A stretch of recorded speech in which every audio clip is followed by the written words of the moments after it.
உலக திருக்குறள் பேரவையின் சார்பாக இந்த மார்ச் மாதம் திருக்குறள் திருவிழா சிறப்பாக ஏற்பாடு செய்யப்பட்டிருந்தது. தேர்தல் காரணமாக அந்த நிகழ்வு நடைபெறுவதற்கு காரணமாக அது ஒவ்வொரு மாதமும் அந்த நிகழ்விலே பங்கேற்பவர்களை பங்கேற்க செய்து அந்த நிகழ்ச்சியை நடத்த வேண்டும் என்பது நமது மதிப்பு தலைவர் கார்த்திகேயன் அவர்களுடைய விருப்பத்திற்காக இந்த நிகழ்ச்சி ஏற்பாடு செய்யப்பட்டிருக்கிறது. மகளிர் பட்டிமன்றம் தொடங்குகிறது. திருக்குறளில் மிஞ்சி நிற்பது கருத்து வளமா கலைநயமா என்ற தலைப்பில் நடுவர் நிர்மலா மோகன் அவர்கள் நடுவராக இருந்து இந்த மாபெரும் பட்டிமன்றத்தை நடத்தி கொண்டிருக்கிறார்கள். உங்கள் அனைவரின் சார்பாக அவர்கள் மோகன் அவர்களுடைய இணையர்கள் அவர்கள் பல பட்டிமன்றம் கடந்தவர்கள் சிறந்த பேச்சாளர் மதுரை உலக திருக்குறள் பேரவைக்கு கிடைத்த பொக்கிஷங்களில் அவர்கள் இருவரும் அதனால் அம்மாவுடைய 3 அரசு விருதுகள் வாங்கியிருக்கிறார். நிறைய ஆய்வு மாணவர்களை தியாகம் செய்திருக்கிறார். பட்டிமன்றத்தில் பேசக்கூடிய பேச்சாளர்களே 2 மாணவர்கள் இருக்கிறார்கள் நினைக்கிறேன். அவருடைய மாணவர்கள் டாக்டர் அந்த அளவுக்கு சிறப்பான ஒரு பட்டிமன்ற நடுவரை இந்த இடத்தில் உங்களின் சார்பாக வருக வருக என அவர்கள்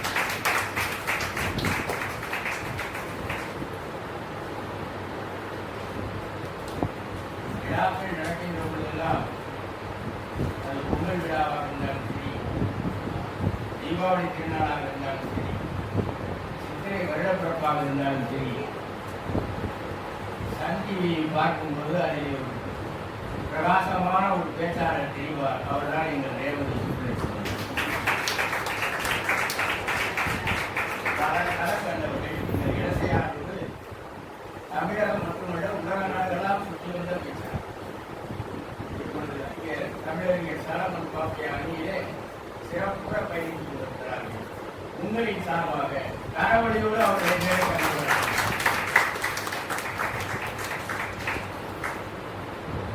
தியாகராஜ கல்லூரியுடைய பேராசிரியராக பணியாற்றி கொண்டிருக்கிறார். உலக திருக்குறள் பேரவையில் நீண்ட காலமாக எல்லா நிலைகளிலும் தமிழ்நாடு முழுவதும் பட்டிமன்றத்தில் பல நடுவர்களோடு சேர்ந்து சிறப்பு பெற்ற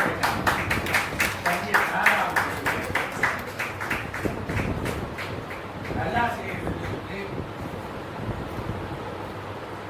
நல்ல தமிழ் பணியாற்றிக் கொண்டிருக்கின்ற சிறந்த இலக்கிய ஆன்மீக சொற்பொழிவாளர் எங்களது அம்மா பார்வதி ராஜேந்திரன் அவர்கள்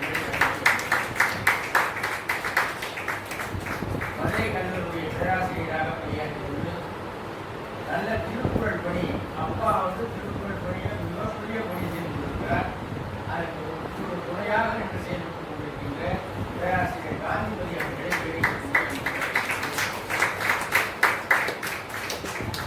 காந்தி மியூசியம்னு போயிட்டோம்னா அங்கே பரபரப்பாக ஒரு 6 கோடி ஓடி வேலை செஞ்சுட்டு இருக்கோம். அதுதான் எங்கள் சங்கராப்தி அந்த நிச்சயம்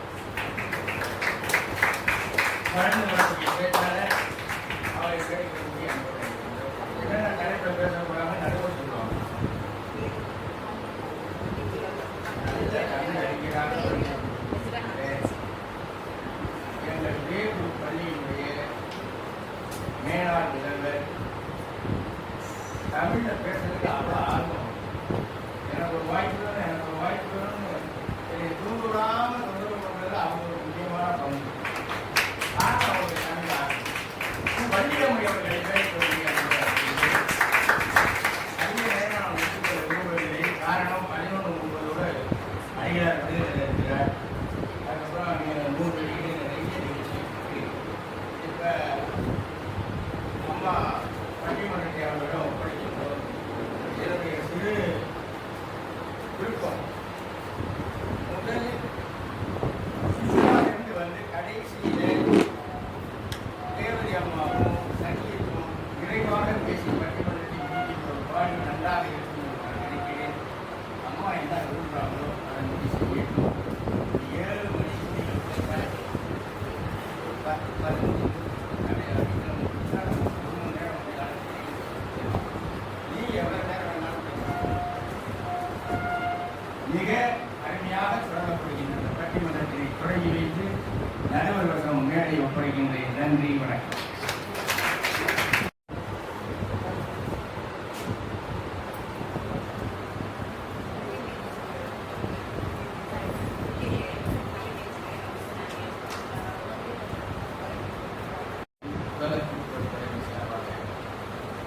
முன்னாடி எடுக்க முடியாது.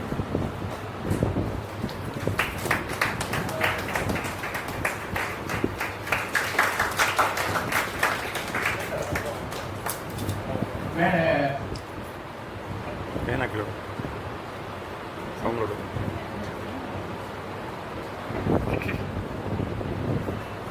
பார்த்துக்கலாமா? இப்போ வந்து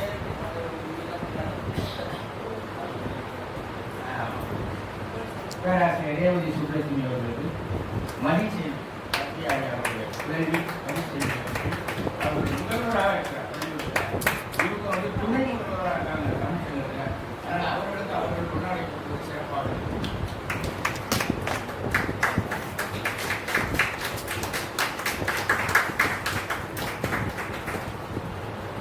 சங்கீத் ராதா அவர்கள்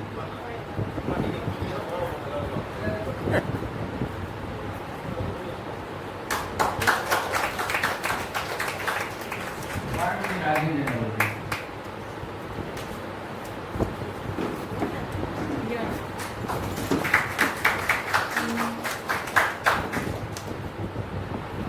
மதுரை கல்லூரி பேராசிரியர்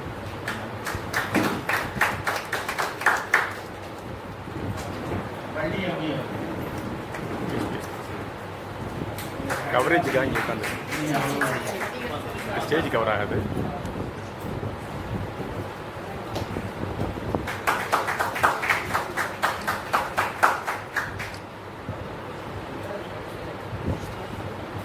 இப்போ தான் ஜஸ்ட் இன்னும் அவங்க இன்ட்ரோடக்ஷன் ஆரம்பிக்கல. முன்னாடி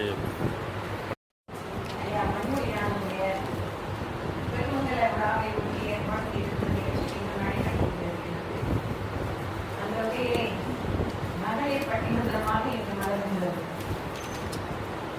ஐயா கார்த்திகேயன் அவர்கள் இந்த நிகழ்ச்சிகளை கட்டாயமாக நடத்தியே ஆக வேண்டும் என்று கூறி சிறிது தள்ளி போட்டாலும் பரவாயில்லை, கட்டாயமாக நடத்த வேண்டும் என்ற முடிவுடன் ஒவ்வொரு நிகழ்ச்சிகளாக வரிசையாக ஏற்பாடான நடக்கக்கூடிய நிகழ்ச்சிகளை எல்லாம் சில நிகழ்ச்சிகளோடு சேர்த்து சேர்த்து நடத்தி கொண்டிருக்கிறார். அந்த வகையிலே கார்த்திகேயன் மணிமொழியன் அவர்களை நான் பாராட்டுகிறேன். அம்மா கமலா மணிமொழியன் அவர்கள் வர இருக்கிறார்கள். ஐயாவுடைய எல்லா செயல்களிலும் காரியத்தையாவது கை கொடுத்து என்று பாரதியார் சொல்வாரே, அதுபோல ஐயாவுடைய எல்லா செயல்களிலும் துணையாக மட்டுமல்லாமல் இணையாக நின்று அவருடைய தொழில் முறைகளிலும் நன்றாக அதை பெருக்கி படம்பட செய்கிறவர்கள். அவருடைய உதவியராக இருக்கட்டும், அவருடைய முதல்வர்களாக இருக்கட்டும், எல்லோருமே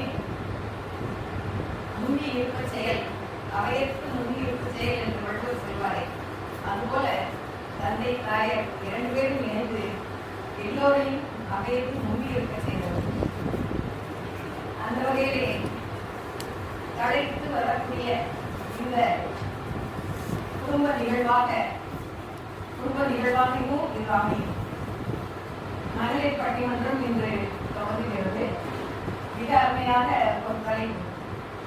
திருப்பள்ளி குந்தி நிற்பது கருத்து வளமா கலை நயமா? இது எல்லாருக்கும் தெரிஞ்சதுதானே. இதை போய் ஒரு பட்டிமன்றம் போட்டு பேசணுமா? கருத்து வளம் இல்லாத என்ன பண்ண முடியும் என்றுதான் எல்லாருமே நினைக்க தோணும். ஆனாலும் ஒரு இலக்கியம் என்று வருகின்ற நேரத்திலே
இல்லை, என்ன கருத்து இல்லை என்று சொல்ல வேண்டிய மிக அருமையாக எல்லா பொருளும் நண்பாவோட எங்களிடம் மிக எளிதாக சொல்லியிருக்கிறார். எல்லா பொருளும் என்றால் என்ன எல்லா பொருளும், அதை பற்றி தான் இங்கு 3 பேர் பேச வந்திருக்கிறார். கருத்து வளமே என்ற அணியிலே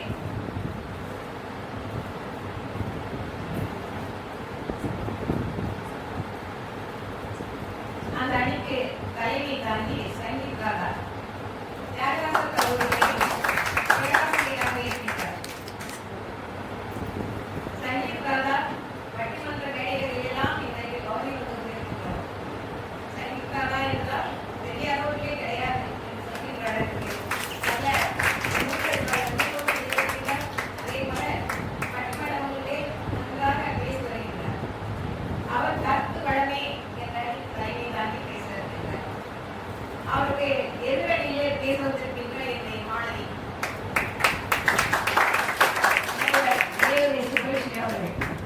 திரையை திறந்தால், டிவியை திறந்தால் ஒரு நல்ல நிகழ்ச்சி என்றால் கட்டாயமாக இருப்பார். சால்வன் பாபை அணியிலே இன்றைக்கு புகழ்பெற்று பேசி வருகின்ற ஒரு பேச்சாளர். அதே போல கல்லூரி மேடைகளிலும் சரி, இங்கே பல ஊர்களுக்கும் சென்று இன்றைக்கு தன்னுடைய புகழை பரப்பி வரக்கூடியவராக ரேவதி சுப்பலட்சுமி விளங்குகிறார். அதிலே தமிழ் தமக்கள் பெருமை என்று சொல்வது போல, பாரதியார் சொல்வது போல எனக்கு பெருமையாக இருக்கிறது. என்னுடைய மாணவி எல்லாம் சென்றிருக்கிறார்கள். ரேவதி சுப்பலட்சுமி 2 பேருமே என்னுடைய மாணவி இருக்கிறார். மிக அருமையாக பேசி வருகிறார்கள் என்பது எனக்கு பெருமை சேர்க்கக்கூடியதாகும். ஆசிரியர் எனக்கு குரு பூர்ணிமா என்று சொன்னார்கள், வியாச பூர்ணிமா என்று சொல்லியிருக்கிறார்கள். அதுபோல என்னுடைய மாணவிகளாக இருக்கின்றவர்கள் இன்றைக்கு என்னோடு சேர்த்து மேடையில் பேசுவது என்பது எனக்கு பெருமை சேர்க்கக்கூடியதாக. அவர்கள் அவ்வாறு பேசினால் விட்டு விடுவார்களா? யாரு? பாரதி ராஜேந்திரன் வேலம்மாள் பள்ளியிலே பணியாற்றி, சென்னையிலே வேலம்மாள் பள்ளியிலே பணியாற்றி ஓய்வு பெற்றார். இப்பொழுது மதுரையிலே இருந்து வருகிறார். பல நிகழ்ச்சிகளிலே கலந்து கொண்டு வருகிறார். வானொலி நிகழ்ச்சிகளிலேயும் அவருடைய குரலை கேட்கலாம். மிக அருமையாக பேசக்கூடியவர்கள். அவர்கள் திருக்குறளில் கருத்து வளமே என்று பேசுகிறார். அவரை எதிர்த்து பேசக்கூடியவர் முனைவர் என்னுடைய குருவாக என்னுடன் சேர்ந்து பேசிய புலவர் காந்திமதி மிக அருமையாக உங்களுக்கு எல்லோருக்கும் தெரியும். அதற்கு பிறகு எங்கள் அணியிலே ஒரு காந்திமதி இருந்தார். பேராசிரியர் காந்திமதி என்னுடன் பணியாற்றியவர், செந்தமிழ் கல்லூரியிலே பணியாற்றியவர். அவர் இன்றைக்கு ஒரு காந்திமதி இருக்கிறார். மதுரை கல்லூரியிலே கலை நயமே என்ற தலைப்பிலே ஆரம்பித்திருக்கின்றார். அவரை தொடர்ந்து சஃப்ராவி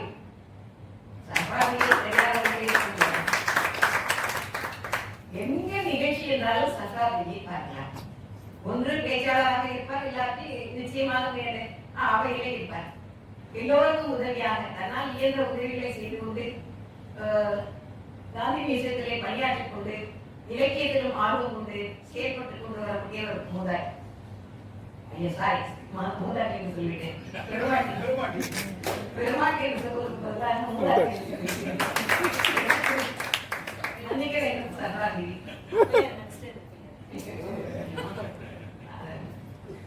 சர்வாதி நல்ல பேச்சாளர். கருத்து வளமே என்ற அணியிலே பேசுவதற்கு வந்திருக்கிறார். அவரை தொடர்ந்து வள்ளியம்மை பள்ளியிலே ஆசிரியராக இருந்து ஓய்வு பெற்றார்கள். அவர் தலைமை ஆசிரியராக இருந்த போது நான் அங்கு சென்று பேசியிருக்கிறேன் என்று நினைக்கிறேன். மிக அருமையாக பள்ளியை நடத்தக்கூடிய ஒரு நிர்வாகி. இப்பொழுது நல்ல பேச்சாளராகவும் திகழ்ந்து கொண்டிருக்கிறார். இந்த அவையிலே அவர் கலை நயமே என்ற தலைப்பிலே பேச வந்திருக்கிறார். அவையிலே பலருடைய முகங்களை பார்க்கின்றேன். மிக அருமையாக ஐயா கற்பியா அவர்கள் அவருடைய நூல் வெளியிடப்பட போகிறது. இன்றைக்கு அம்மையாக இருக்கிறார்கள் பவானி அவர்கள், அவருடைய மதிசெல்வின் மகள் குடும்பத்தினர் எல்லோரும் வந்திருக்கின்றார்கள். எங்கள் அணியை சார்ந்த முக்கிய இளங்கோவன், திருநாவுக்கரசு, சந்திரன், ஐயா செல்வகணபதி அவர்கள், முருகேசன் உள்ளிட்ட திருக்குறள் அன்பர்கள் எல்லோரும் வந்திருக்கிறார்கள். எல்லோரையும் ஒவ்வொருவரால் பேர் சொல்லிக்கொண்டே போனால் இன்றைக்கு சொல்லிக்கொண்டே போகலாம். எல்லோரையும் மிக மகிழ்ச்சியோடு வருக என்று வரவேற்கின்றேன். அதே போல திருக்குறளில் கருத்து வளம். திருக்குறள் எப்படிப்பட்ட ஒரு நூலாக இருக்கின்றது என்று சொன்னால், யார் யாரெல்லாம் எத்தனை மொழிகளிலே இந்த நூல் பாராட்டப்பட்டிருக்கின்றது, மொழிபெயர்க்கப்பட்டிருக்கின்றது.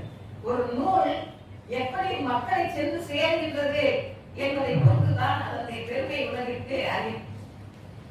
திருக்குறள் என்பது ஒரு நாட்டை சார்ந்தது அல்ல, ஒரு நாட்டிற்கு உரியவர்களுக்கு அல்ல, எல்லா நாட்டு மக்களுக்கும் உரிய ஒரு நூல். இது அரசுக்கு மட்டும் சொந்தமா, அரசரை மட்டும் வாழ்த்தக்கூடியதா, அரசை சார்ந்தவர்களுக்காக மட்டும் எழுதப்பட்டதா? இல்லை.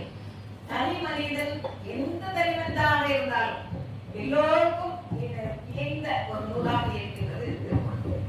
எல்லா நாட்டு மக்களுக்கும், எல்லா இன மக்களுக்கும், எல்லா மொழி பேசுகின்ற மக்களுக்கும், எல்லா இனத்தை சார்ந்தவர்களுக்கும், எல்லா குலத்தை சார்ந்தவர்களுக்கும், எல்லோருக்கும் ஏற்ற ஒரு நூலாக இருப்பதனால்தான் பாரதியார் அன்றே சொன்னார், வள்ளுவன் தன்னை உலகிற்கே தந்து வான் பொருள் கொண்ட தமிழ்நாடு என்று.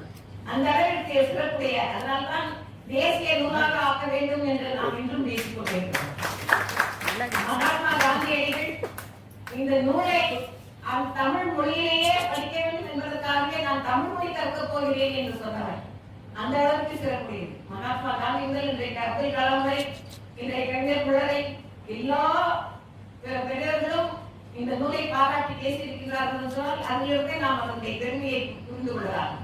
ஆல்பர்ட் ஸ்வைசர் என்று சொல்லக்கூடிய ஒரு ஜெர்மன் நாட்டு பேரறிஞர், அவர் 3 நிலையிலே, 3 மொழிகளிலே, தத்துவம், அதே போல இலக்கியம், மருத்துவம், 3 நிலையே டாக்டர் பட்டம் பெற்றவர். அவர் இந்த திருக்குறளை படித்துவிட்டு சொல்கிறார், இந்த திருக்குறளை போன்ற உயர்ந்த லட்சியம் கொண்ட ஒரு நூல் இந்த உலகத்திலேயே, உலக இலக்கியங்களிலேயே இல்லை. There hardly exists in the literature of the world a collection of maxims, a collection of maxims in which we find lofty, so much lofty wisdom. நிறைய ஞான கருத்துக்களை கொண்ட ஒரு அருமையான நூல் என்று Indian thought and it's development என்ற ஒரு நூல் எழுதியிருக்கிறார். அந்த நூலிலே எடுத்து காட்டியிருக்கிறார் என்று சொன்னால் எந்த அளவுக்கு பெருமை உடையதாக இருக்க வேண்டும் என்பதை நாம் புரிந்து கொள்ளலாம். அதே போல இந்த நூலை மொழிபெயர்த்திருக்கிறார். அவர் சொல்கிறார், திருவள்ளுவர் யார்? தி பாட் ஆஃப் தி யுனிவர்சல் மேன் அப்படிங்கிறார். உலக மக்களை பாடுகின்ற பாணன். பாடுதல் பாணன். ஆனாலும் அந்த காலத்திலே பாணர்கள் காலத்திலே இவர் வாழ்ந்தவர் என்பதனாலே அந்த வார்த்தையை புலப்படுத்துகிறார். பாணர்கள் எல்லோருக்கும் அறிவுரை சொல்லக்கூடியவர்களாக அந்த காலத்திலே விளங்கி இருக்கிறார்கள். அதனால்தான் அந்த வார்த்தையை சொல்கிறார். பாடென்றால் இன்றைக்கு நாம சாதாரண வேற பொருளை நாம் எடுத்துக்கொள்ள கூடாது. அன்றைக்கு அந்த உயர்ந்த நிலையிலே அறிவுரை சொல்லக்கூடிய தன்மை உடையவர்களாக அந்த காலத்திலே இருந்திருக்கிறார். அதனால்தான் யுனிவர்சல் மேன் அப்படிங்கிறார். ஏரியல் போன்ற அறிஞர்கள் எல்லாம், கால் என்று சொல்லக்கூடிய ஜெர்மன் அறிஞர் ஜெர்மன் மொழியிலே திருக்குறளை மொழிபெயர்த்திருக்கிறார். அந்த மொழிபெயர்ப்பை படித்த டால்ஸ்டாய் இந்த நூலை மிக அருமையாக புகழ்ந்து பேசுகிறார். காந்திக்கு எழுதிய ஒரு கடிதத்திலே கூட, உங்கள் அறிஞருடைய கருத்தை வைத்துத்தான் நான் இதை எழுதியிருக்கிறேன். ஒரு கருத்துக்கு என் டால்ஸ்டாய் தான் எனக்கு வழிகாட்டி என்கிறார் காந்தி. அப்பொழுது இந்த கருத்தை எங்கிருந்து எடுத்தீர்கள் என்று டால்ஸ்டாய் அவர் கேட்டபோது, உங்கள் அறிஞர் சொன்ன கருத்து தான், பிரிதின் நோய் ஆகும், அதாவது தன்னோய் போல் போற்றா கடை, பிரிதின் நோய் தன்னோய் போல் போற்றா கடை, அறிவினால் ஆகுவதுண்டோ, நாம் கல்வி பற்றி என்ன பயன் என்பதை எடுத்து காட்டுகின்ற அந்த கருத்தை டால்ஸ்டாய் திருக்குறளில் இருந்து பெற்றிருக்கிறார். என்றால் மற்ற உயிர்களுக்கு அன்பு காட்ட வேண்டும் என்ற ஒரு நெறியை வெளிப்படுத்தியவர் அந்த டால்ஸ்டாய். அந்த கருத்தை மகாத்மா ஏற்றுக்கொண்டு அதே போல அஹிம்சை என்ற கோட்பாட்டை வகுத்தார் என்று சொன்னால், பிறகு அதற்கு பிறகுதான் காந்தியடிகள் திருக்குறளை படிக்க தொடங்கினார். கொஞ்சம் கொஞ்சமாக படிக்கின்ற போது அந்த மொழிபெயர்ப்பிலேயே அவருடைய உள்ளம் பறிவுறுத்தார்.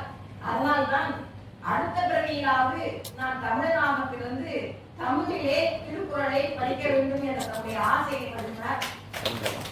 மோகா காந்தி என்று அந்த இடைவெளிக்கு வந்த நிலையிலே அந்த எழுதியிருக்கிறார். நல்ல அருமையாக மோகன்தாஸ் கரம்சந்த் காந்தி என்பதற்கு மோகா காந்தி என்று ஒரு கையெழுத்து போட்டு அங்கே மாடப்பட்டி இருக்கிற இடங்களுக்கு நீங்கள் சென்றால் இன்று கூட பார்க்கலாம் அந்த கையெழுத்தை. அந்த அளவுக்கு சிறப்பையாக இந்த திருக்குறள் வழங்குகிறது என்று சொன்னால் இதிலே கருத்து வளம் சிறந்திருக்கிறதா? எல்லோரும் கருத்தை வைத்துக் கொண்டுதான் இவ்வளவு நேரம் பேசிக் கொண்டிருக்கிறார்கள். ஒரு கட்டிடம் இருக்கிறது என்று சொன்னால் வெறும் செங்கலோடு கட்டி முடித்தாலும் அது கட்டிடம் தான். அப்படியே விட்டு விடுவோமா அதை? அதற்கு பிறகு அதை அழகு கொடுத்தோம் இல்லையா? சிமெண்ட் பூசி, பெயிண்ட் பூசி, அழகு கொடுத்து பல்வேறு வகையான முகம் எப்படி இருக்க வேண்டும், உள்ளே எப்படி இருக்க வேண்டும், சுவர் எப்படி இருக்க வேண்டும் என்று ஒரு கட்டிடத்தை அழகு கொடுத்தது போல ஒரு நூலுக்கு அழகு சேர்ப்பது. நீதி நூல் என்று சொன்னால் அது வேறு, கருத்துக்களை மட்டும் சொல்லி செல்வது என்றார். ஆனால் நீதி இலக்கியம் என்று திருக்குறளை நாம் பாராட்டுகிறோம் என்று சொன்னால் அதுக்கு காரணம் என்ன? ஒரு இலக்கியம் என்று சொன்னால் கருத்து இருக்க வேண்டும், உணர்ச்சி இருக்க வேண்டும், கற்பனை இருக்க வேண்டும், அழகு நயம் இருக்க வேண்டும். இல்லாமல் இருந்தால்தான் அதை இலக்கியம் என்று நாம் போற்றுவோம். ஒரு பெண்ணை பாராட்டுவது என்று சொன்னால் நீ எவ்வளவு அழகா இருக்க அப்படின்னு மட்டும் சொன்னால் நினைத்த போற அதுதான் ஒருத்தன் கோவையிலேயே பேராசிரியர் சொல்வார், காக்கை சிறந்த கருமையீர் என்று ஒரு ஓமை சொல்கிறார். உன்னுடைய கூந்தல் எப்படி இருக்கிறதுமா? காக்கை சிறப்பு கூட கருதவே இருக்கிறது. அந்த பெண்ணுக்கு சந்தோஷமா இருந்தா, உன்னுடைய இதழ்களை பார்த்தால் சுத்த செங்கல் போல இருக்கிறது என்று சொன்னால் எப்படி இருக்கும்? அவள் ஒளியே போயிடுவாள். உன்னுடைய கூந்தல் அறல் போல் கூந்தல், மணல் மணலான நெடுநெடியான கூந்தல் என்று சொல்லி பார்த்தால் அந்த பெண்ணுக்கு மிகுந்த மகிழ்ச்சி வரும். அதை கேட்கின்ற போதே அவன் மீது காதல் வரும். வராத இந்த மாதிரி ஒரு அழகாக சொல்லணும், சொல்வதை அழகாக சொல்ல வேண்டும். உன்னுடைய இதழ்கள் பவளம் போல் செம்மையாக இருக்கின்றன, செவ்விதழ்கள் பவளம் போல் இருக்கின்றன என்று சொல்லி பார்த்தால் அது போதும். அதனால அந்த காலத்தில் நாட்டுப்புற பாடலிலேயே ஒரு தலைவர் சொல்கிறார், ஆழம் விழுது போலே அந்த புள்ள தலைமை. ஆழம் விழுது பார்க்கறதுக்கு எவ்வளவு நீளமா இருக்கும், அது மாதிரி நீங்க அரைக்குள்ளே வாய்ப்பில்லாம இருக்கு. அந்த காலத்திலே அந்த பெண்ணுக்கு எப்படி இருந்ததுன்னா, ஆழம் விழுது போலே அந்த புள்ள தலைமை இது, தூக்கி முடிஞ்சிட்டாலாம், தூக்கணத்தான் கூடு போல. தூக்கணத்தான் கூடு எவ்வளவு பெருசா இருக்கும், அவன் கொண்டப்பட்டிருக்கிறா, அது தூக்கணத்தான் கூடு போல இருக்கு அப்படின்னு சொல்லி பாராட்டுகிறாருன்னு சொன்னால் எவ்வளவு இந்த மாதிரியான ஒரு பாராட்டுகள் தானே ஒரு பெண்ணுக்கு மகிழ்ச்சியை தரக்கூடியதை, அணி சேர்க்கக்கூடியதை. அது போல அழகுதான் இந்த ஒரு நூலுக்கு பெருமை சேர்க்கக்கூடியது, அணி சேர்க்கக்கூடியது. அந்த அணியாக இருக்கக்கூடியது கோமை, கற்பனை, கருத்து, இந்த மாதிரியான ஒரு இருந்தால்தான் மிக அருமையாக அவை இருக்கும். ஒரு இலக்கியம் என்று போட்டோம், ஒரு சொல்லுகின்ற ஓமையை கூட அழகாக சொல்ல வேண்டும், தெளிவுபட சொல்ல வேண்டும், இதற்கு மகிழ்ச்சி தரக்கூடிய முறையில் சொல்ல வேண்டும். இந்த மாதிரி சொன்னால்தான் அவை வெளிப்படும், அந்த இலக்கியம் சிறப்பு ஓங்கும். அந்த நிலையைத்தான் கலை நயம் என்று சொல்கிறோம். அந்த கலை நயம் சிறந்திருக்கிறதா, இதை கருத்து வளம் சிறந்திருக்கிறதா? திருக்குறளில் கருத்தும் இருக்கின்றது, கலை நயமும் இருக்கின்றது என்று பாராட்ட வந்திருக்கிறார்கள். அந்த வகையிலே நான் இன்றைக்கு ஒரு மாற்றம் செய்ய போகிறேன். முதலிலே கடைசியிலிருந்து தொடங்க வேண்டும், கடைசியிலிருந்து தொடங்கி முதலுக்கு வரப்போகிறார்கள். அந்த வகையிலே முதல்ல கலை நயமே கருத்து வளமே என்ற அணியிலே சஃப்ராபி அவர்கள் தன்னை கருத்தை கொடுத்தார்கள். ரொம்ப அதிர்ச்சி.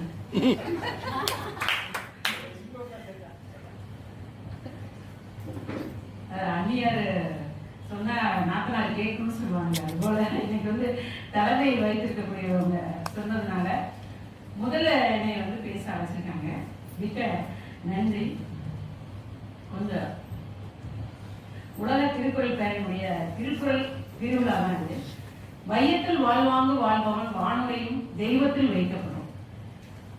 பெருமதிப்புக்குரிய நம்மளுடைய அவை மிகப்பெரிய ஒரு சீரோடும் சிறப்போடும் வழிநடத்தி சென்று கொண்டிருக்கின்றது. நம்மளுடைய பேரன்பிற்கும் பெருமதிப்பும் உரிய நம்மளுடைய குன்றக்குடி ஆதீனம் ஐயா அவர்களுடைய ஆசியில் அவர்களுடைய தலைமையில இயங்கக்கூடிய இந்த திருக்குறள் பேரவையினுடைய அனைத்து நிர்வாக பெருமக்களும் மிகவும் ஆர்வத்தோடு மக்களிடத்திலும் மாணவர்களிடத்திலும் இந்த கருத்துக்கள் அனைத்தும் சென்றடைந்து வருங்கால சமுதாயம் சீரோடும் சிறப்போடும் நன்முறையில் நேர்மையோடும் நல்ல ஒழுக்கத்தோடும் வளர வேண்டும் என்பதற்காக இந்த பேரவை சிறந்து செயல்பட்டுக் கொண்டிருக்கின்றது. அது முக்கியமாக இங்கு நமக்கு தமிழுக்கும் திருக்குறளுக்கும் நம்மளுடைய ஐயா அவர்கள் பலவிதமான ஒரு போற்றலுக்குரிய செயலை செய்துள்ளார்கள். அதிகமான அவைக்கு தந்த நெல்லிக்கனி போல் நமக்கு கிடைத்த இந்த திருக்குறள் பேரவை என்றுதான் நான் பெருமிதம் கொள்கின்றேன். தமிழ் சான்றோருக்கும் மாணவ செல்வங்களுக்கும் குறளமுதை தன் மெய்ஞான குரல்களால் வளம் பெற்று வாழச் செய்த திருக்குறள் செம்மல் ஐயா மணிமொழியினார் ஐயா அவர்களுக்கு இந்த நேரத்திலே நம் மனதார ஒரு வணக்கத்தை செலுத்திக் கொள்ள வேண்டும்.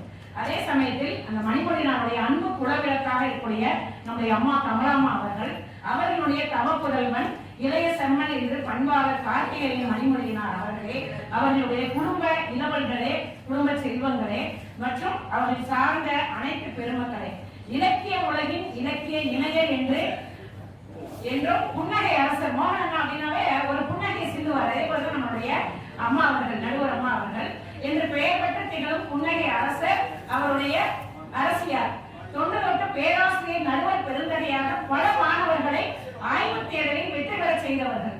இதெல்லாம் கடவுளை அம்மா கொடுக்கலாம். அன்புக்கும் இலக்கணம் வகுத்து தன்னுடைய எழுத்தாளுமையை, அதாவது எங்க அண்ணா தான் வந்து மோகன் அண்ணாவை வந்து நிறைய எழுத்துக்கள் எழுதினார். அவருக்கு நான் துணையா இருந்தேன். ஆனா அவரை அதிகமாக எழுத்துக்களை புறமை செய்துள்ளேன்னு சொல்லி பல மேடைகளை சொல்லியிருக்காங்க. அந்த மாதிரி ஒரு புறமைவாதியினுடைய தலைமையில நான் பேசுறத பெருமையா கருதுறேன். ரொம்ப ஒரு ஆழ்ந்த அன்பை நான் வெளிப்படுத்தினேன். அதாவது இலக்கணம் வகுத்து தன் எழுத்துக்களால் பெறுவதற்குரிய இளங்கோவடியினுடைய விருதுகளை பெற்று திகழ்பவரே, உங்கள் அணியில் நாங்களும் சில விருதுகளை பெற்று திகழ வேண்டும் என்று எல்லாருக்கும் அந்த விருதுகளை கிடைக்கணும்னா உங்கள் சார்பில் எல்லாம் இறைவனை வேண்டிக் கொண்டு திருவள்ளுவருக்கு என்னுடைய மனமார்ந்த வணக்கத்தை தெரிவித்துக் கொள்கின்றேன். சொற்சுவைகளை தொகுத்து கொடுக்க வந்துள்ள பேராசிரியர் பெருமக்களே, பேச்சாளர் பெருமக்களே, எங்களை விட முன்னுரிமை பெற்று பல இடங்களிலும் பல நாடுகளிலும் பேச்சுக்களை தன்னுடைய கருத்துக்களாலையும் கலை நயத்தாலையும் மக்களையும் ஈர்த்தெடுத்து தன்வசப்படுத்தியுள்ள பெருமக்களே, உங்கள் அனைவரையும் உலக திருக்குறள் பேரவையினுடைய சார்பிலும் அன்பின் மிகுதியால் பங்கு பெற்றுள்ள சுவைஞர்களே, அறிஞர்களே, மாணவ செல்வங்களே, உங்கள் முன் என்னுடைய உரையை தேர்வு செய்த எங்களுடைய பெருமை மிக்க நிர்வாக பெருமக்கள் அனைவருக்கும் என்னுடைய அன்பு கலந்த காலை வணக்கத்தினை தெரிவித்துக் கொள்கின்றேன். அதாவது நன்றை மறப்பது நன்றென்று, நன்றல்லது அன்றே மறப்பது நன்று என்று சொல்வார்கள். எனைத்தானும் நல்லவை கேட்க அனைத்தானும் ஆண்ட பெருமை தரும். திருக்குறளில் இன்றி நிற்பது கருத்து வளமே என்ற தலைப்பில் சில கருத்துக்களை சொல்வதற்காக நான் இங்கு வந்துள்ளேன். திருக்குறள் ஒன்றை படிக்கும் போதே அதனுடைய கருத்துக்கள் வந்து நம்மளுடைய அறிவு எண்ணி துணிக கருமம் துணித்த பின் எண்ணுவோம் என்பது இருக்கு. அதுக்கு ஒரு உதாரணமா சொன்னீங்கன்னா, ஒரு பேராசிரியராக இருக்கக்கூடிய ஒரு தொழில்நுட்ப கல்லூரியில பேராசிரியராக பெருந்தகையாக முதல்வராக இருக்கக்கூடியவர் தன்னுடைய மாணவர்களை தேர்வு செய்யும் பொழுது, இன்டர்வியூக்கு வந்திருக்கும் பொழுது அந்த மாணவர்களுக்கு வந்து அந்த தான் எடுத்துக்கொண்ட எந்த வகுப்புல எந்த தேர்வை அவங்க வந்து எடுத்திருக்காங்க, எந்த படிப்பு நம்ம படிக்கணும் தேர்வு செய்யும் பொழுது சில மாணவர்களுக்கு அந்த அவங்களுடைய ஊர் வெறுந்தொலைவில் இருக்கும் பொழுது அவங்களுக்கு போதிய வந்து தங்கக்கூடிய வசதிகள் இல்லாம இருக்காங்க. அப்ப அந்த முதல்வர் வந்து அவங்களுக்கு சொல்றாங்க, அதாவது ஒரு நிலைப்பாட்டுக்கு நீங்க வந்து படிக்கணும்னு வந்துட்டீங்க, அந்த படிப்பை நீங்க படிச்சுட்டு தான் இந்த இடத்துல வந்து நீங்க திரும்ப வீட்டுக்கு போகணும் அப்படிங்கிற ஒரு நிலையை நீங்க எடுத்தாதான். அதுக்காக நீங்க வந்து விடுதி கிடைக்கல, வந்து எனக்கு வந்து சாப்பாடுக்கு வந்து கொஞ்சம் சிரமமா இருக்கு, பணம் பற்றாக்குறையா இருக்கு அப்படின்னா நீங்க என்கிட்ட சொல்லுங்க, நான் உங்களுக்கு எல்லா ஏற்பாடுமே பண்ணி கொடுக்குறேன்னு சொல்லி அந்த மாணவர்களுக்கு அவர் கிட்டத்தட்ட வந்து தன்னுடைய சொந்த ஒரு வழக்கின் மூலமாக அவர்களை ஊக்குவிச்சு இன்னைக்கு அந்த மாணவர்கள் நம்மளுடைய மிகப்பெரிய ஒரு தொழில்நுட்ப துறையில நம்முடைய SRM பல்கலைக்கழகத்துல பணியாற்றி கொண்டிருக்கிறார்கள். அதுதான் வந்து திருக்குறள் நமக்கு சொல்லக்கூடிய வழிமுறை. எண்ணெய் துணிக கர்மம் துணிந்த பின் எண்ணுவோம் என்பது இதுக்குன்னு சொல்லி எந்த ஒரு செய்யத்தக்க காரியத்தையும் தொடங்கும் முன் நாம் நன்கு சிந்தித்து ஒரு முடிவுக்கு வந்து அதன் பின் தொடங்க வேண்டும். அம்மா அவர்களுக்கு என்னுடைய மனமார்ந்த வணக்கம். வருங்க. உலக திருக்குறள் பேரவையுடைய இந்த திருக்குறள பொதுவாக மதுரையில வந்து நம்மளுக்கு வந்து திருக்குறளை நம்மளுக்கு தந்தது. அந்த திருவள்ளுவரனுடைய திருக்குறள் இந்த அளவுக்கும் போற்றப்படுவதற்கு நம்முடைய மதுரை மீனாட்சி அம்மனுடைய பொற்குளம் தான் நமக்கு சாட்சியாக விளங்குகிறது. மதுரை என்றாலே தூங்கா நகரம், விழா நகரம், கோயில் நகரம், மல்லிகை. மதுரை என்றாலே மல்லிகை, உழைப்பாளர் நகரம், விடிய விடிய மக்கள் தூங்காம இருப்பாங்க அப்படின்னு சொல்லக்கூடிய ஒரு மதுரை நகரம். திருக்குறளை தன்னகத்தை கொண்டு எழுதக்கூடிய 4ஆம் தமிழ்ச்சங்கம் இருக்கக்கூடிய இடம். அதெல்லாம் நம்மளுடைய திருக்குறள் பேரவை இன்று வரை பல பெரியவர்களால் போற்றப்பட்டு 5ஆம் தமிழ்ச்சங்கமாக திகழ்ந்து கொண்டிருக்கிறது என்றால் இந்த அவையே அதற்கு சான்றாக விளங்கும் என்று சொல்லலாம். திருக்குறள் நூலை சிறந்த முப்பாலை கருத்துடன் காலை படிப்பது உன் வேலை என்று மாணவர்களுக்கு உணர்த்துவது நம்மளுடைய வேலை. திருக்குறளை மூலத்தில் படித்து மகிழ்வதற்காகவே ஜெர்மன் அறிஞர் டாக்டர் கிராய் என்பவர் தமிழ் மொழியை கற்றுக் கொண்டுள்ளார். அடுத்தடுத்து நான் தமிழ் கற்க விரும்பியதன் காரணமாக வள்ளுவரின் வாய்மொழியை அவருடைய தாய்மொழி மூலமாக நான் கற்றுக்கொள்ள வேண்டும் என்றுதான் மகாத்மா காந்தியடிகள் அடுத்த முறை நான் தமிழனாக பிறக்க வேண்டும் என்று கூறினார்கள். அதனால காந்தியடிகளுக்கும் டால்ஸ்டாய்க்கும் பொதுவாக காந்தியடிகள் யாரையும் நேரில் சந்தித்தாலும் கடித தொடர்புகளை அதிகமாக வைத்திருந்தார்.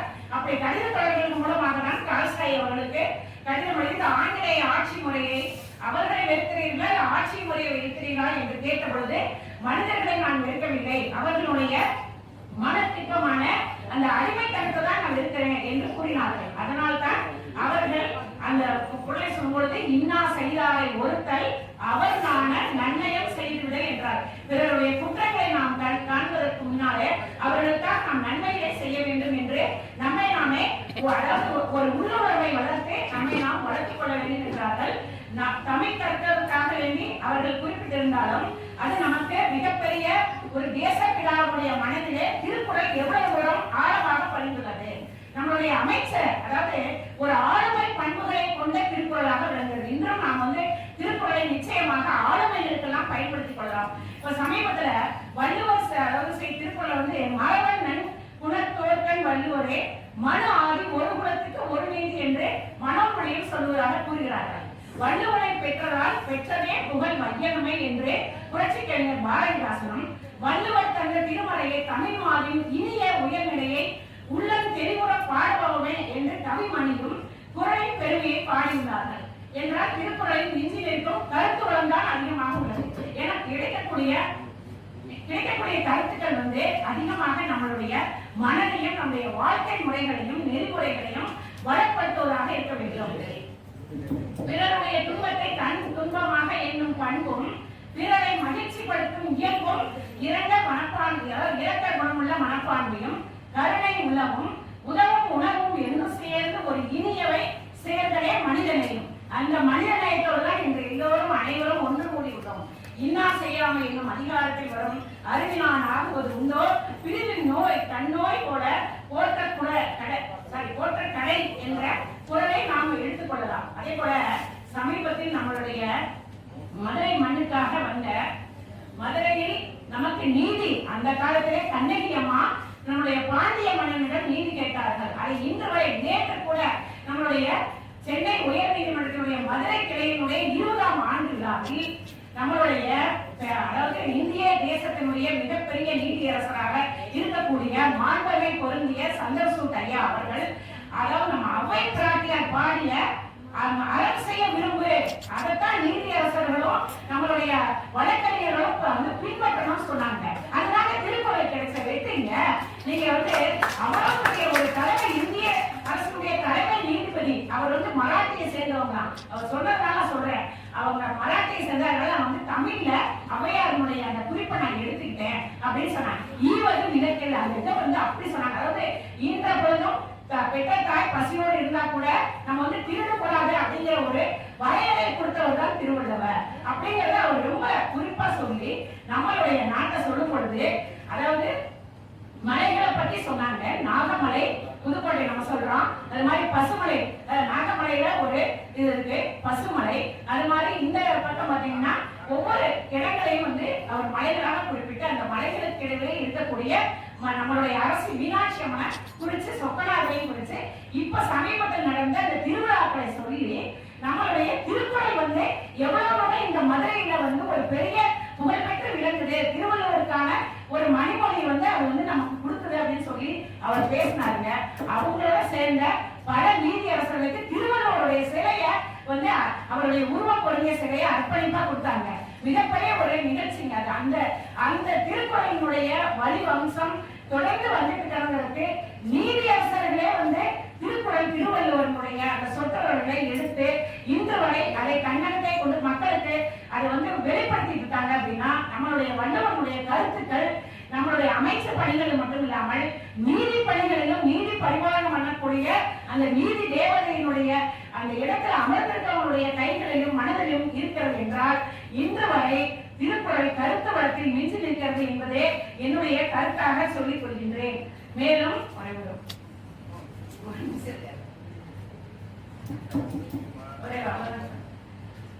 அதாவது திருக்குறளை படிச்சா நம்ம நாளொரு மேலையும் பொழுதுவண்ணமா வளருவோம்னு சொல்ற மாதிரி திருக்குறளை படிக்கும் பொழுது நாளொரு ஒரு வளர்ச்சியும் பொழுதொரு வளர்ச்சியுமாக நிச்சயமாக இந்த சமுதாயத்தில் வளம் வர நம்மளால் முடியும். திருக்குறளை கை கொண்டால் தமிழையும் திருக்குறளும் நம்முடைய வாழ்வின் இலக்கணம், நம்முடைய வாழ்வின் ஒரு உயர்ந்த சிந்தனையாக திகழ்ந்து இதுவரை நம்மளுடைய திருக்குறளை நாம் எவ்வாறெல்லாம் கொண்டு சென்றோம் என்பதற்கான அனைத்து பெருமக்களும் இங்கே அமர்ந்துள்ளார்கள். அதை கேட்ட பெருமக்களும் உள்ளார்கள். அதை செவிமடுத்து கேட்பதற்காக தங்களை எல்லாம் தங்களுடைய நேரங்களை எல்லாம் ஒதுக்கி வந்திருக்கிறீர்கள். மென்மேலும் நம்முடைய திருவள்ளுவருடைய கருத்துக்கள் பல இடங்களிலே பெருக செய்வதற்காக நாம் மேலும் மேலும் திருக்குறளை இன்னும் மென்மேலும் நாம் எல்லா இடங்களிலும் பரவ செய்வதை நாம் நோக்கமாக கொண்டு இந்த நோக்கத்தை மிக பெரிய அளவில் எல்லா வகையிலும் வெற்றிகரமாக நடத்தி கொண்டிருக்கக்கூடிய இந்த அவை சான்றோர்களுக்கு என்னுடைய மனமார்ந்த வணக்கத்தை தெரிவித்து என்னுடைய உரையை இத்துடன் நிறைவு செய்கிறேன். நன்றி, வணக்கம். மிக அருமையாக தொடங்கியிருக்கிறார்கள். தொடக்கம்ங்கிறது ரொம்ப முக்கியமான ஒன்று, ரொம்ப அரிதான ஒன்று. தொடக்க நல்லா இருக்கணும், நல்லா இருந்தாதான் கிரிக்கெட் சரியா இருக்கும். அது மாதிரி இந்த பட்டிமன்றத்தினுடைய தொடக்க பேச்சாளராக இருக்கின்ற சக்கராபதி அவர்கள் பல கருத்துக்களை சொல்லியிருக்கிறார்கள். எனக்கான நல்லவை கேட்டேன். வள்ளுவருடைய கட்டளை மாதிரி எண்ணி துணிக கருமம் சரி, இன்னா செய்தாரே ஒருத்தல். ஒரு நூல் எப்பொழுது சிறந்த நூலாக இருக்கின்றது, அறநூலாக போற்றப்படுகின்றது யாரால்? நீதி அரசர்களே திருக்குறளைத்தான் சிறந்த அறத்தை கூறுகின்ற நூல் என்று பாராட்டி சொல்கிறார்கள். நம்முடைய பெருமை எப்படிப்பட்டது? அன்னிவேசன் அம்மையார் அவர்கள் சொன்னார்கள், கடவுள் பல நாட்டவருக்கு பல சொற்களை கொடுத்தாராம். அழகு என்றும் கிழமை என்றும் நீதி என்றும் சட்டம் என்றும் ஒவ்வொரு நாட்டிற்கும் ஒவ்வொரு சொல்லை கொடுத்தாராம். ஆனால் இந்தியர்களுக்கு தமிழ் மொழியினுடைய மிக பழமையான மொழி என்று தர்மம் என்ற சொல்லை கொடுத்தாராம். எல்லாவற்றையும் அறம் எல்லாவற்றையும் உள்ளடக்கிய அறம் என்ற சொல்லை, தர்மம் என்ற சொல்லை இந்தியர்களுக்கு கொடுத்தார் என்று சொன்னால் அதனுடைய ஒரு செயற்பாடாக இந்த திருக்குறள் விளங்குகிறது என்று அன்னிவேசன் அம்மையார் அவர்கள் மிக அருமையாக கொடுக்கிறார். அதே போல ஒரு முறை ரஷ்யாவிலே ரஷ்யா சென்றிருக்கிறார் தேப்போமே. அதனுடைய ஓட்டுநர் பேசிக்கொண்டே வருகிறார். நீங்கள் ஆப்பிரிக்கரா? ஏன்னா அவர் கருப்பாரா? நீங்கள் ஆப்பிரிக்கரா என்று கேட்கிறார். இல்லை, நான் இந்தியன். இந்தியாவில எந்த பகுதி? தமிழ்நாடு. தெற்கு பகுதிங்கிறார். தெற்கு பகுதியில தமிழ்நாடு. உங்கள் பகுதியில இருக்கின்ற ஒரு அறிவுடைய நூலைத்தான் நான் தினமும் படித்துக் கொண்டிருக்கிறேன். ரொம்ப ஆர்வம் அதிகமாயிருச்சு. எந்த நூல் என்று அறிய வேண்டும் என்று தேவைப்பட்டு ரொம்ப ஆர்வம். எந்த நூலை படிக்கிறீர்கள்? அதான் திருக்குறள், திருவள்ளுவர். நான் தினந்தோறும் 2 திருக்குறளை மிக உணர்ந்து தினந்தோறும் படிப்பேன். அதை படிக்காமல் இருக்கவே மாட்டேன் என்று சொன்னார். என்று சொன்னால் ஒரு ரஷ்யர் இந்த நூலை மொழிபெயர்ப்பின் வாயிலாக தெரிந்து கொண்டு படித்து அதை போற்றுகிறார் என்று சொன்னால் அது எவ்வளவு உயர்ந்த ஒரு நூலாக இருக்க வேண்டும். அதே போல சக்கரவர்த்தி அவர்கள் குறிப்பிட்டார், ஈன்றால் பசி காண்பானாயினும் செய்யற்க சான்றோர் படிக்கும் வினை. அருமையான வள்ளுவர் சொல்லியிருக்கிறாரே. ஏனென்றால் பின்னால் எனக்கு நேரம் இருக்குமோ இருக்காதோ அதனால அப்பொழுது நான் சொல்லிவிட்டேன். ஒரு நூல் எப்பொழுது சிறந்த நூல், நம்முடைய நூல் பெருமையானது சிறந்தது என்று சொல்வதனால் மட்டும் பயனில்லை. அதை பிற மொழி நூல்களோடு ஒப்பிட வேண்டும். ஒப்பிட்டு பார்க்கும் போதுதான் அந்த நூல் எவ்வாறு சிறந்து விளங்குகிறது என்று நமக்கு தெரியும். மனு தர்மத்திலே ஆபத்து தர்மம் என்று ஒன்று சொல்வார்கள். மனோட ஒப்பிட்டு நிறைய நூல்கள் எல்லாம் வந்திருக்கின்றன. மனுவைத்தான் சிறந்த நீதி நூலாசிரியர் என்றெல்லாம் பழமொழிகள் போற்றுகின்றன. அதெல்லாம் இருக்கட்டும். ஆனால் அந்த மனுவிலே இருக்கின்ற குறைபாடுகளையும் கூட நீக்குகின்ற ஒரு தன்மையிலே திருக்குறள் விளங்குகிறது என்று சொன்னால் அதுதான் சிறப்பு. மனு சொல்கிறார், உனக்கு தேவை ஏற்படுகின்ற நேரத்திலே நீ எப்படி வேண்டுமானாலும் வரியை வாங்கலாம், மக்களிடமிருந்து வரியை பெறலாம். அது ஒரு கருத்து. அது மட்டுமல்லாமல் உன்னுடைய தாய் பசியோடு இருக்கிறாள் என்று சொன்னால் விரும்பினால் என்ன வேண்டுமானாலும் செய்யலாம் என்று மனு சொல்கிறார். ஆனால் வள்ளுவர் அதை ஒப்புக்கொள்ளவில்லை. அது சரியானதன்ற அல்ல என்பது அவருடைய கொள்கை.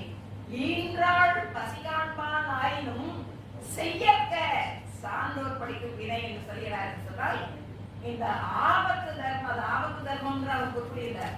இந்த ஆபத்து தர்மத்தை விட திருக்குறள் சொல்கின்ற நெறிமுறை தான் மிக உயர்ந்ததாக இருக்கின்றது. அந்த கருத்து தான் போற்றப்படுகிறது என்பதால் தான் இந்த திருக்குறளை பொது மறை என்று நாம் சொல்கிறோம், உலக மறை என்று சொல்லுகின்றோம், வேதம் என்று சொல்கிறோம். வேதங்களுக்கும் மேலான ஒரு நூலாக நமக்கு இருக்கின்றது என்று சொன்னால், அந்த கருத்துக்களை புரிகின்ற போதுதான் நம்முடைய திருக்குறளுடைய பெருமை நமக்கு தெரிய வருகின்றது என்பதை நாம் பார்க்க வேண்டும். மிக வாழ்வினுடைய இலக்கணம், வாழ்வினுடைய இலக்கணம் என்பதை கூட வாழ்வினுடைய வழிகாட்டியாக திருக்குறள் விளங்குகிறது என்று நாம் சொல்லலாம். நல்ல அருமையான கருத்துக்களை முன்வைத்து சப்ரா பிபி அவர்கள் பேசி பள்ளியம்மை வருகிறார். கலை நயமே என்ற அணிக்கு வழி சேர்ப்பதற்காக திருமதி வள்ளியம்மை அவர்கள் வருகிறார்கள்.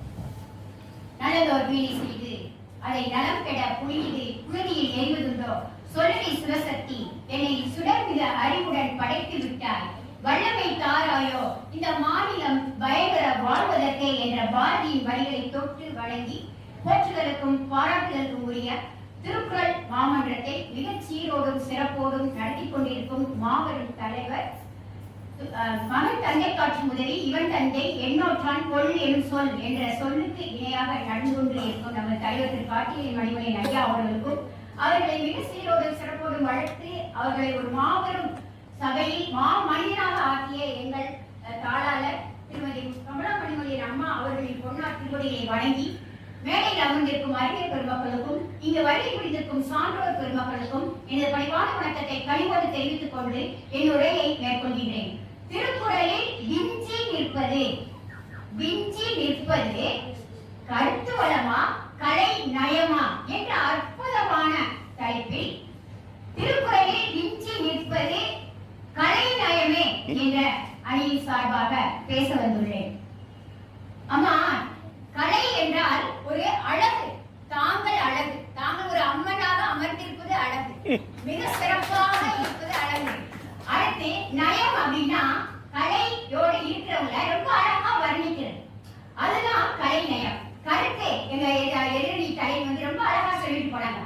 அதாவது விஞ்சி நிற்பது கருத்து வளம் தான், அதை நான் மறுக்கவில்லை. அதிகமாக விஞ்சி நிற்பது கலை வளம் தான் அப்படின்னு, கலை நயம் தான் அப்படின்னு சொல்றேன். ஏன் கேட்டீங்கன்னா, ஒரு படத்தை பார்த்தாலே அது 1000 சொற்களை நமக்கு நினைவுபடுத்த வேண்டும். அத்தனை சிறப்பு மிக்கதுதான் அந்த கலை வளம். கல்லெல்லாம் மாணிக்க கலையாகுமா, கலையெல்லாம் கண்கள் சொல்லும் கலையாகுமா அப்படிங்கிற மாதிரி அந்த கலையவே பார்த்தாதான் நம்ம சொல்ல முடியும். இப்ப மதுரையில தமிழ் சங்கம் ரொம்ப சிறப்பா நடந்திருக்கு அப்படின்னா, அந்த தமிழ் ஆரோக்கியமான அந்த வளரக்கூடிய அந்த கருத்தை செய்யறவங்க பாக்குறவங்க பார்த்தாதான் நமக்கு ஒரு நல்ல ஒரு எண்ணம் வரும். அம்மா சொன்னாங்க, அவங்க வந்து ரொம்ப எண்ணிக்குரியா கருமம். அந்த எண்ணம் இருக்கிறவங்களை பார்த்து நம்ம கண்டு அவங்கள ரசிச்சாதான் அது அவங்களுடைய ஒரு பேச்சாற்றலை பத்தி சொல்லலாம். இப்ப திருக்குறளில் அதிகமாக ரொம்ப ரொம்ப அருமையாக அற்புதமாக இருக்கக்கூடியது வாழ்வியல் கலை, உலகக்கலை, உருவகக்கலை, அன்புக்கலை, நட்புக்கலை. என்ன வளம் இல்லை இந்த திருநாட்டில், ஏன் கை ஏற்ற வேண்டும் வெளிநாட்டில் என்று சொல்லுவது போல் திருக்குறளில் எல்லா வளமும் இருக்கின்றது. ஒரு இளமை எடுத்துக்கோங்க, ஒரு அன்புடைமை எடுத்துக்கோங்க, எல்லாமே நம்மளுடைய திருக்குறள்ல இருக்கு. ஒவ்வொன்றும் ஒரு கலை நயத்தை கொடுக்குதுமா. அம்மா, திருவள்ளுவரே ஒரு இல்லறையெல்லாம் வாழ்ந்ததுனாலதான் நம்ம எல்லாருமே இன்னைக்கு பின்பற்றக்கூடிய அளவுல இருக்கோம். அதாவது திருவள்ளுவர் சாப்பிட்றப்ப என்ன செய்வானா, ஒரு பருக்கத்தில இருந்தா கூட ஊசி எடுத்து அதை குத்தி அதை கழுவி சாப்பிடுவாரு. அதாவது எந்த பொருளையும் நம்ம வீணாக்க கூடாது அப்படிங்கிற ஒரு இல்லறத்துக்கான ஒரு சிறப்பு சொல்றாங்க. அது மட்டும் இல்லாம அவர் மனைவியை கூப்பிட்டாரு, வாசலி அப்படின்னு கூப்பிட்டாட்டா போதும், அம்மா என்ன செய்வாங்க, தண்ணி இறக்கிறப்ப அதை அப்படியே விட்டுட்டு வந்துப்பாங்க. ஏன்னா அந்த வாழை தண்ணியோட அப்படி நிக்குமா. அப்படி ஒரு அன்யோன்யமான ஒரு வாழ்க்கை வாழ்ந்த திருவள்ளுவர் வாசலி அவர்களுடைய ஒரு வாழ்வியல்னால்தான் இன்னைக்கு எண்ணற்ற திருக்குறள் அவரால் ஏற்ற முடிஞ்சது. உலகமெங்கும் நம்ம சிறப்பாக செய்து கொண்டிருக்கோம். அப்ப அது மாதிரி நமது உலக திருக்குறள் பேரவைக்கு ஒரு அச்சாரமாக, ஆணியாக, ஒரு விதையாக இருந்து இன்னைக்கு விருட்சமாக நம்ம எல்லாரும் இந்த மாபெரும் சபையில நம்ம இருப்போம் என்றால் அதற்கு நம்ம தெய்வத்திலே மணிமணியன் ஐயா அவர்கள் என்றால் அது மிகையாகாது. அவர்களுடைய பேச்சாற்றல் பார்க்க வேண்டும். அதாவது ஒரு 30 நிமிடத்துல 60 குரல்களை நமக்கு சொல்லி பேச்சாற்றலை நமக்கு வளர்த்து கொடுத்தவர். அந்த பேச்சாற்றல் காரணமே நமது திருவள்ளுவர் தாமா. இனிய உளவாக இன்னாத குரல் என்ற குரல் மூலமா அது அழகா இனிமையாக பேசணும், செய்யணும். ஒவ்வொரு இடத்துலையும் தன்னுடைய பேச்சால கவர்ந்தது அந்த நம்ம ஐயா வந்து அந்த திருக்குறள் மூலம் என்றால் அதில் எவ்வித ஐயமும் இல்லை. அதுபோல் ஒரு மாபெரும் சபையில நம்ம எப்படி பேசணும், என்ன செய்யணும் அப்படிங்கிற எல்லாமே நமக்கு சொல்லி கொடுத்துருக்காங்க. எண்ணம் எழுத்தும் கண்ணன தகும். ஒவ்வொரு விஷயமே நம்ம என்ன செய்யணும், எண்ணம் எழுத்து எல்லாமே கவனமா இருக்கணும். ஒண்ணு எழுதுறோமா அந்த வார்த்தையில கவனமா இருக்கணும். ஒரு என்ன எண்ணிக்கை செய்யறோமோ அதையும் கவனமா இருக்கணும். அப்படி எல்லாத்தையுமே நமக்கு கற்றுக் கொடுத்தது திருக்குறள் தான்மா. அது மாதிரி ஒரு உலக நட்பு, அதாவது ஒரு நண்பன் எப்படி இருக்கான், ஒரு இடத்துக்கு போறான் நண்பன் இருக்கான் அப்படின்னா அவங்க என்ன செய்யணும், உடுக்கை இருந்தவன் கை போல அங்கே இடுக்கன் களைப்பதாம் நட்பு. ஒரு அந்த அளவுக்கு ஒரு நண்பன் ரெடியா இருந்து அவங்க தாங்குற அளவுக்கு இருக்கணும். இன்னைக்கு முக்கியமானது நட்பு தான். அது மாதிரி கட்டடக்கலை, ஒரு கலை பற்றி நம்ம ரொம்ப ரொம்ப செய்யணும் அப்படின்னா முதல்ல ஒரு பொருளை பார்த்தாதான் நமக்கு வந்து கலைங்கிறது ரொம்ப வரும். அந்த கலை அழகு அதை பற்றி மேங்க இன்னைக்கு எண்ணற்ற கவிஞர்கள்லாம் வந்திருக்கீங்க, எண்ணற்ற கவிதைகள்லாம் எழுதிட்டு இருக்காங்க. அத்தகைய கவிதைகளை எழுதுறதுக்கு உதவுறதே நம்ம திருக்குறள் தாமா. இன்றைய சூழல்ல பாத்தீங்கன்னா எண்ணற்ற துன்பங்கள் இருக்கு, எண்ணற்ற தீர்மானங்கள் எதுவுமே கிடைக்காத வகையில இந்த திருக்குறளை எவர் ஆராய்ந்து படிக்கிறாங்களோ அவங்களுக்கு எந்த ஒரு துன்பமும் வராது. என்ன ஒரு நமக்கு துன்பம் நேரிட்டாலும் நம்ம திருக்குறளை படிச்சோம் அப்படின்னா நமக்கு எல்லா வித வாய்ப்புகளும் நமக்கு எல்லா தீர்ப்புகளும் கிடைக்கும். அம்மா, அதாவது திருக்குறளின் கருத்து வளம் அப்படிங்கிறது ஆடி தள்ளுபடிமா. திருக்குறளின் கலைவளம் என்பது ஆடி தள்ளுபடியோட ஆஃபர் வவுச்சரும் சேர்ந்து கொடுக்குமா. மிக சிறப்பான, நான் கூட கேட்டேன், என்னம்மா சங்கீதம்மா அப்படி வந்திருக்கீங்க ஆடிட்டே அப்படின்னு கேட்டேன். அதுக்கு அவசரம் இல்லம்மா ஏதோ ஆடி மாதம் வருதான் அதனால நான் ஆடிட்டே வந்தேன் அப்படின்னு சொன்னாங்க. அம்மா பார்வதி அம்மாவுக்கு கேட்டேன், என்னடா நீங்க இவ்வளவு லேட்டா வரீங்க என்னப்பா அப்படின்னு கேட்டேன். அம்மா நான் பாருக்கு போயிட்டு வந்தேம்மா அப்படின்னா. நீங்க என்னடா ஆண்கள் தானே பாருக்கு போவாங்க, நீங்க என்னப்பா போயிட்டு வந்தீங்க அப்படின்னு கேட்டேன். இல்லப்பா நான் பியூட்டி பார்லருக்கு போயிட்டு வந்தேன் அப்படின்னு அவங்க சொன்னாங்க. நல்ல ஒரு வாய்ப்பை நல்கிய அனைத்து சான்றோர் பெருமக்களுக்கும் பணிவான நன்றிகளையும் வணக்கங்களையும் தெரிவிப்பது நிறைவு செய்து உங்கள் மதுரை வழியை. நன்றி, வணக்கம்.